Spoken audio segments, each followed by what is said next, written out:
गुंडे साहेब नमस्कार आहे. काय लावलंय हो इकडे रोजच्या रोज काय लावलंय रोडवर? अरे लोक परेशान होऊन चालले तर लोक इथं. आता तुमच्या इथं बघा जवळपास इथं 3 आणि 3 6 माणसं हायवेला उभे. आता काय बाहेर ड्युटी हाता की नाही? काय गावामध्ये ट्रॅफिकचा एवढा मोठा प्रश्न आहे. ते सगळे तुम्ही इकडे लावले हायवेला. रोजच्या रोज लाखो रुपयाचं तुम्ही इथं ते लोकांपासून हे घ्यायला लागले. एक दिवस ठीक आहे, 2 दिवस ठीक आहे,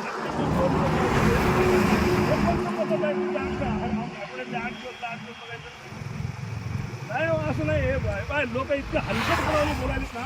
लोक म्हणाले हे काय लावलंय म्हणाले धंदा सगळा. हा असं नाही हो, हे बंद करा बरं, बिलकुल बंद करा. उद्यापासून नाही दिसले पाहिजे तुम्हाला. काय मला सांगा, तुमच्या इकडे काय उमरखेडमध्ये काय सोनं चोरायला यायचे लोक? काय कशासाठी आहे मोहीम मला काय लक्षातच येईना.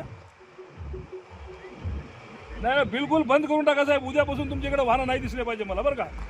लय परेशान व्हायला लागलेत लोक. महाराष्ट्रात कुठं नाही, आपल्याच इथं आहे. काय पद्धत